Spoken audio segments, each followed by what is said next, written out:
Thank you so much for being part of this podcast. I'm so excited to have you and hear more about your wonderful experience. Can you start with introductions?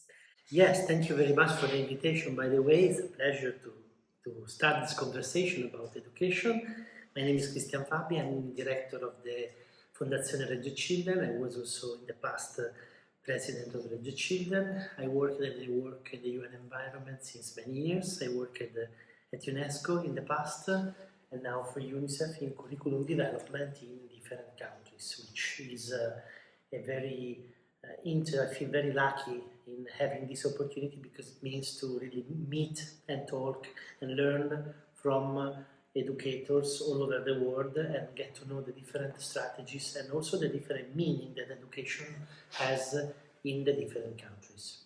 Amazing. And like you have like wow, what an amazing like range of experiences. But I would love to know what motivated you. Like what was the starting point into this whole space of education? Well, I started by attending the Reggio Children Master for Pedagogista, which was an opportunity to get in touch with this experience and know from the inside the Reggio Emilia approach as a student. And then step by step I did my experience elsewhere and ended up in working at the IB, International Bureau of Education of UNESCO, where my role was to really develop curriculum and other kind of policies in countries where the government decided to invest in early education, and not only because I work also a bit on child-friendly cities. So it was a journey that started in Reggio and that so far ended in Reggio again, and then in the future, you never know. I love that, and I'm curious because always like there are a lot of misconceptions about Reggio and bringing Reggio to different countries. Specifically, like it's always in like Western world, it's always seen as something which is more expensive, something which is needs a lot of fancy materials. And I love to know because you have worked in such diverse ranges. Like I would love to know how that experience have been for to bringing Reggio as an approach of thinking and learning to different contexts and how to adapt it as well. Yeah, first of all, as you correctly pointed out, Reggio Emilia is an approach, not a method. So we don't have any pre-ordered, pre-structured material. It's more a philosophy that a political philosophy, I must say, that you use in the meeting with other approaches or with other ways of educating. And I think the more we stay on the philosophical level, the better it is, because every country has its own educational tradition or its own educational practices, and it is very important, in my opinion, to respect them. And Reggio Emilia, in the end, is this: is the idea that you have to value the competencies of the children, of the parents, of the educators in each and every context, and build from that, which is not a point in many other approaches of methods, because if you decide to apply a method, you need the material, the manual, and all the typical structured material. While in the Reggio Emilia approach, you start like we are doing now with a conversation. You start by knowing each other and building, starting from the sensitivity of both parties, and see where the process leads. Of course, it's more complex, but it's very important to be well aware that we're talking about a philosophy. This is my opinion, of course. We're talking about a philosophy. We're talking about a way of seeing education, but in general, a way of seeing human beings. And this makes a lot of difference because it brings us into the field of politics. And when you correctly describe the Reggio with this misunderstanding, it is very important to consider that Reggio, as I said, is not, as you correctly pointed out, is not this fancy way of educating, but it's a philosophy. So it means that, for instance, we work very much with reused, recycled material or natural material, not just because it's free of charge or because it's available, but also because it enables children to invent a way to use that. So there's a cognitive, a creative and also a relational process that is very important. And that's the reason why, for instance, this is a philosophy and not a method. Also, I think that it is very important, the political component. We start by recognizing the rights of everyone, including women, including any sector of the society, and accrediting competencies to each of them. For instance, Reggio was one of the first in the world, including children with special rights in the mainstream education, because every child is different, no matter what is the difference. And this idea has a lot to do with the kind of society that you imagine for the future. If you imagine a society in which the rights are important, in which the recognition of competencies are important, in which you accredit this possibility, and you allow each and every person to have its own life project, that's where I think Reggio can be helpful. Another kind of society, like a more competitive society or so, maybe can benefit from other approaches. So it's a political choice in the end to get in touch with Reggio and discuss and describe and define and design your future educational project, also in dialogue with Reggio Emilia. I also think it is important to consider that Reggio can dialogue with other traditions and approaches, not with every kind of approach, but in general with those that consider the importance of the ideas of the children. So if you start considering the children as a bearer of rights and as a person that has opinion and ideas, in this case I think that Reggio can be a good value, added value in the conversation, which doesn't mean, in my opinion, that you have to take the whole of Reggio, but that you can use Reggio as a starting point for your reflection. And then, of course, each context can develop a philosophy based on this. So it's important for me to point out that when we as a foundation meet educators from different contexts, we want really to value, like Carla Rinaldi taught us, to value the educational tradition, the collective psychology, the anthropology, the images of society that there are in a context. I don't like when any approach can become a sort of colonialistic or change-making strategy for a context. Each context educates in a way that is coherent with the images of society that the people has in that context. And for this reason, it's very important that when we reflect on the, for instance, on a curriculum for early education or for primary education, we strongly consider the society, the approach, the kind of culture that we work with. That's where you can, in a process, also bring in differences, but starting by recognizing the importance of the process that has happened so far. Yeah, I love that. I think you've given so much of like depth into like how we look at Reggio, and I think this whole idea of like political choice, I think that's a very key which we like, which is unheard and we miss out on with children and with like just having everyone given that equal democratic power. And I'm curious, like because you work with so many like different global networks and like so much of uncertainties in the world right now. I'm curious to like know your thoughts about like how like Reggio and this bring this more creative approach, even in like however you adapt in different countries, like Reggio as a thought process and creativity could support in like people like choices and just democratically understanding this discourse which is happening right now. So, yes, we are in a probably there is a change in the world order, let's say it like this, Yeah. without entering into Yes. the evaluation of it because it's not necessary now. And in this change, as in all the era of change, you need, on one hand, some strong values to work with, and at the same time, a high deal of creativity to invent how to implement this value in a future that is a bit uncertain.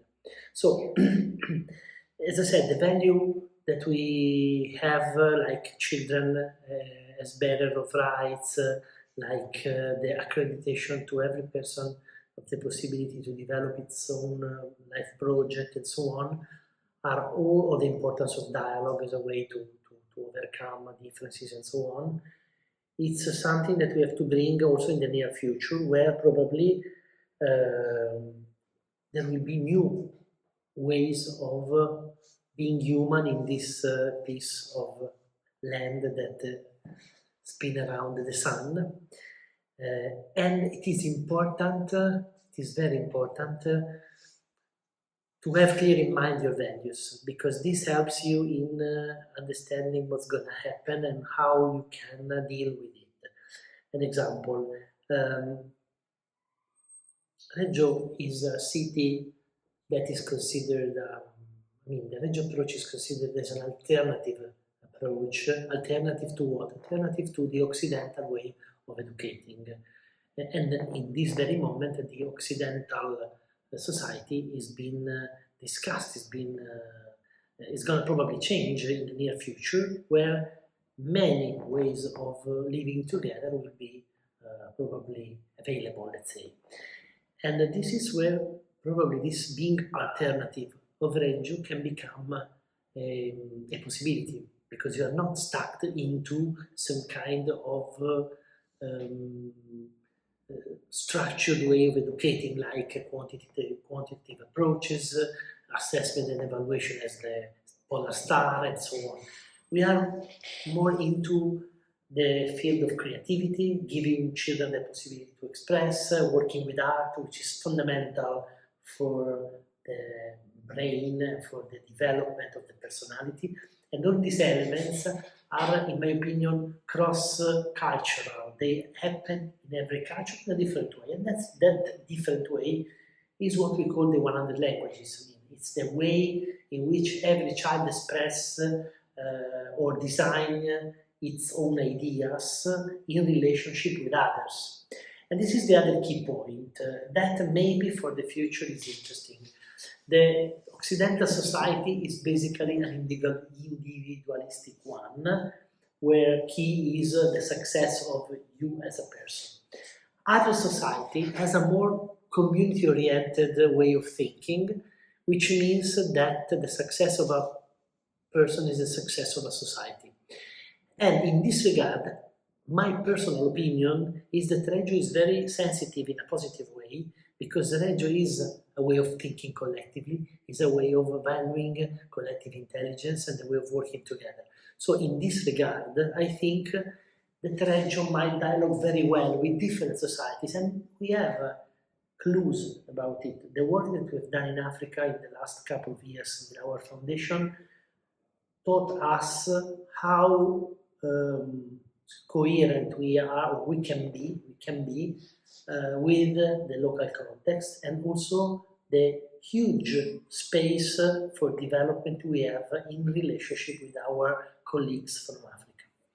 Recent researches we are doing in Nanjing in China are showing us how the children in China are working properly with our philosophy, because when you unleash the curiosity of the children, let them develop, starting by their ideas, they have an infinitive space of action and of reflection.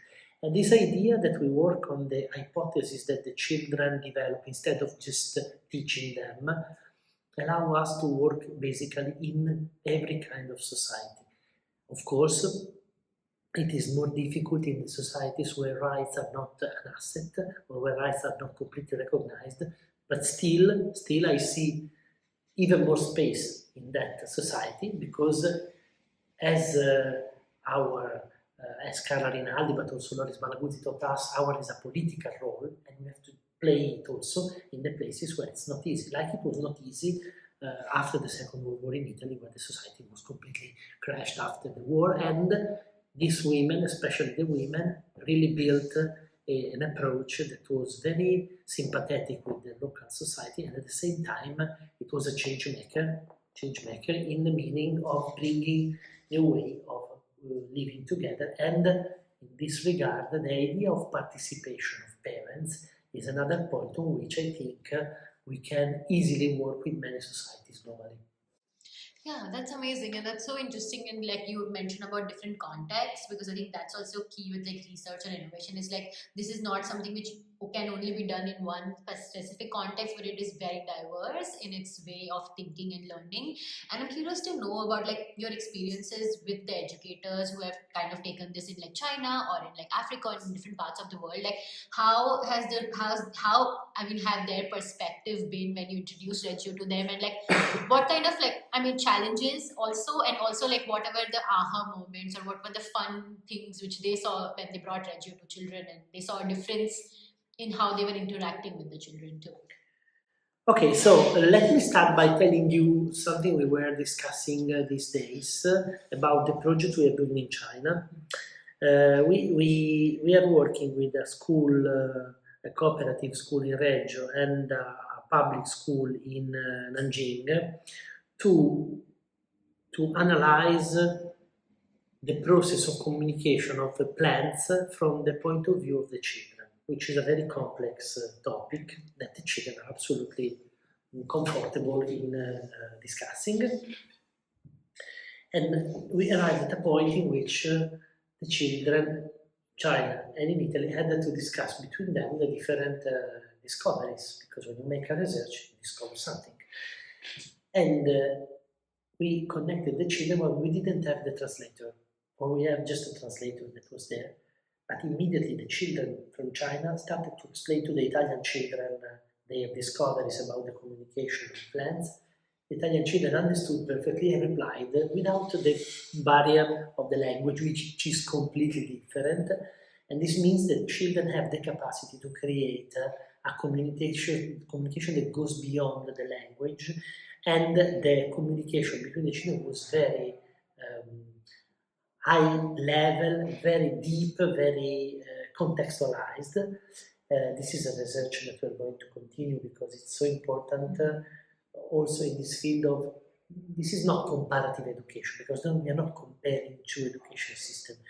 This is an education, this is a process of putting in dialogue different point of view and creating something new, something higher level, which is the creation of two different settings.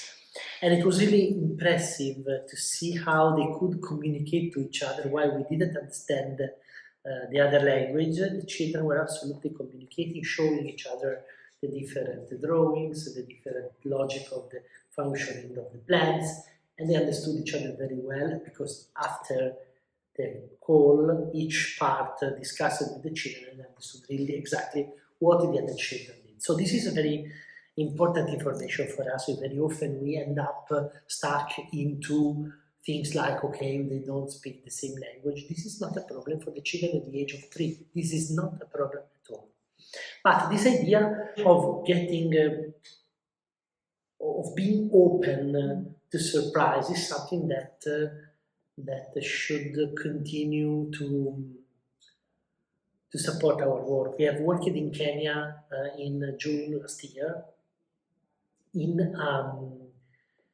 a slum called Kariobangi, where children basically, they told us so, they go to school just because at school they have one lunch every day, and that's the reason why they go to school. But when we did our atelier on different languages, including body language and so on, we discovered children who were super competent about the languages we were offering them, or they were taking in the conversation with us. And again, this is a message of trust towards early childhood. The children at that age are so open, they can easily learn and develop ideas without the continuous translation from the adult. This is a message that it's easy to say, and in my opinion is also easy to observe if you create the right condition. The same happened in Soweto when we worked in Soweto in Johannesburg. We had a project with Remeda, and the children immediately started to be super creative in following different ideas with the recycled material that probably for them was very usual, but that they used in a very smart and positive way. At the same time, it is critically important to consider the history of a context. Just one example also for this. When I worked in Seychelles, Seychelles is a small island state, and as many small island states, they are very often, or they were in the past, matriarchal, because mothers stayed while people, while fathers used to travel and maybe they don't come back and so on. And in this country, we found, and even if it's a very small country, we found a very high quality education system because mothers there wanted not only education but quality education, which is exactly what happened in Reggio Emilia. So even in a country that has nothing to do with Reggio Emilia, which is a small island state, it's in Africa, in the Indian Ocean, with a completely different story, colonized by British and then by French, and then they have two Creole languages in it. But still, we observed that when we give women the power to take decision and to be very concretely positive in the political arena, they end up asking for quality education. So this is a message that that we want to bring, not just because we want to see the world from a woke perspective, but because really, when you have women that has the power in a country or in a local context, after a while you see quality education system developing. This is a message that we have to really consider for future reflection, also from a policy development point of view, which is something that our foundation contributes to.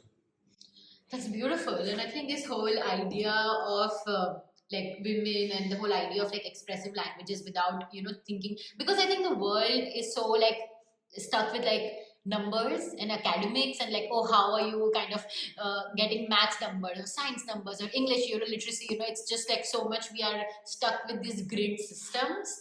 And that's why I love like how like in Reggio we look at the 100 languages and like care and just literally looking for children to express and learn.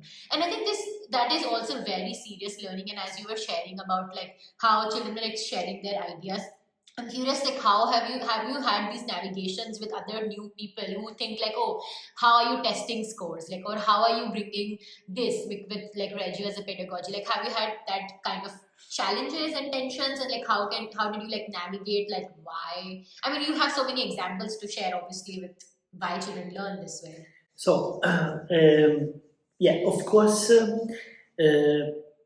sometimes, let's say the people want to get in touch with Reggio without having a clear idea of what it is, just because, and this is something that we probably should discuss in another adventure, just because it became a sort of fashion or symbol of quality education.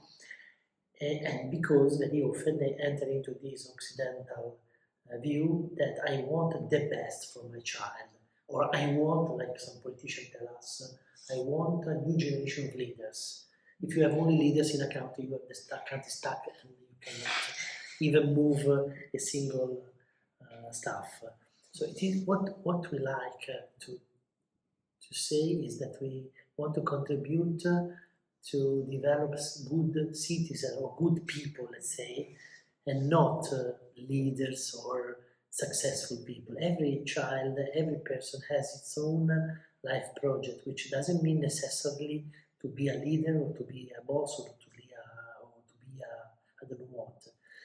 And this is a very important message that is important to convey at the beginning of each and every relationship.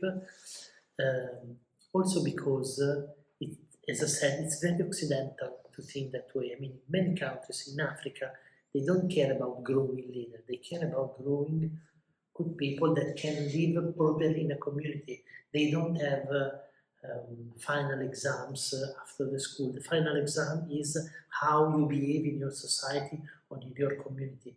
This is a great message that we got from Africa. So the idea that also evaluation, which has never been a trending topic in Reggio Emilia, but that can be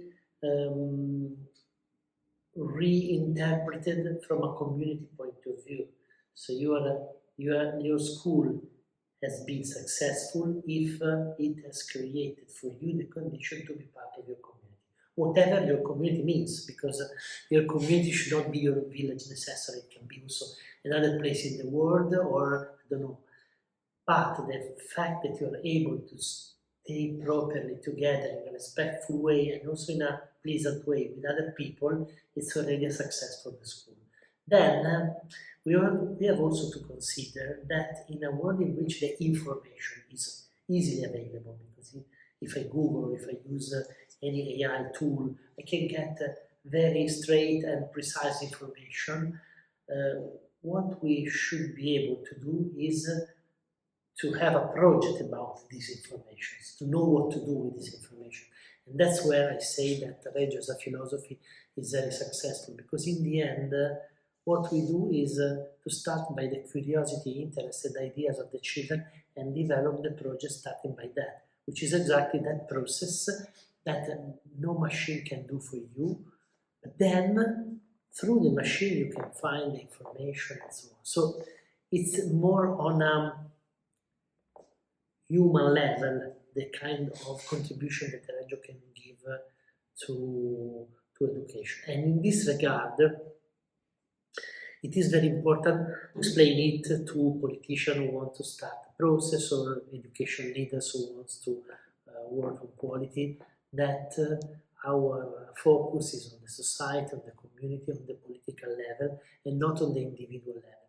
This doesn't mean that Reggio is not contributing also to the development of all the cognitive elements, because we try with the different and with the so-called 100 languages to work in this direction, but we do it starting from the purpose of it, and not just for the sake of learning to count, to read, to write, or so on. We start by the reason why you have to do it, and this raises also the level of motivation and the mastery of the child, because the child is the owner of the process, and that's a huge difference compared to the situation in which the teacher put a question and the child has to answer. We try to make not the opposite, but something completely different. We want to start by the interest and develop also the curricular activities through the interest of the child. I love that. And I think that's a great way to like also sum up this whole conversation about this work, and like how and why it is so important and essential for bringing the space. And I think like just to like end up, like if you have like any summary thoughts about like why we need this right now so much, and it's like an urgent thing. I mean, not just because it's like better or something, like I mean it's just like as a way of approach to humanness, and just children, and like how do we care for children, and like how making them creative supports everything in the world. So no, I want to share the point of view of Carla Rinaldi about this. Carla used to say, we have to make as a foundation, we have to make solidarity through research, which means to make research together, which means to be curious together, which means to work hand in hand, helping each other, discovering things together, because that's the highest way to be solidar with someone else. And that's what we like to do, to make research about different things together with educators, with parents, with children, with anyone who work in education and cultural or social fields, political fields as well, because that's the highest way of solidarity. When we discover something together, we will continue to be curious together, and that's where we can really make a positive change for the entire world. This is the message that we got from Carla Rinaldi, our founder, which passed away in April, but is still with us in the thoughts, and with her inspiration, our foundation is really keen to meet educating community globally. That's amazing. Thank you. That's a great invitation. And just to like last thing for this podcast is like, what are the question are you sitting with right now, or what is the question you're trying to work on or think about in work, life, anything? No, okay, yes, it's. I mean, in this very moment, as we are at the very beginning of new projects globally, the question is always the same. How can we contribute to quality education like our statute states, respecting the culture and the anthropology of the same population? So how can we contribute without misinterpreting or without misrespecting the local culture? Because I'm always worried that our activities, our proposals can be maybe interesting but not respectful in the end. So that's a balance. That is a dynamic balance that changes every day based on the people you work with or the context you work in, but still it's a balance that you have to be well aware that you have to find. And this doesn't happen only when we work, I don't know, like in China or in Africa, which is a fantastic opportunity, but also it happens to us when we work with other areas of Italy that have a different, probably, tradition, history, and so on. And one point that my colleagues will try to do is when we start to work in a new space, is to make research or a project with the children on something that is culturally important for that space. For instance, we are now working in Bari, which is a city in the south of Italy where San Nicholas is buried, and it's the saint of the city. And we are doing research with the children about St. Nicholas because this is a way to get in touch or to start working with the local culture. Then the project is going in a completely different direction, but the starting point was something that was very important from a social point of view in the context. And that's where you can really open a door, starting by the local culture. I love that. Thank you so much. It was so inspiring, and I'm sure a lot of people are going to be inspired by listening to this. And hopefully, we work on this more. Absolutely. Thank you.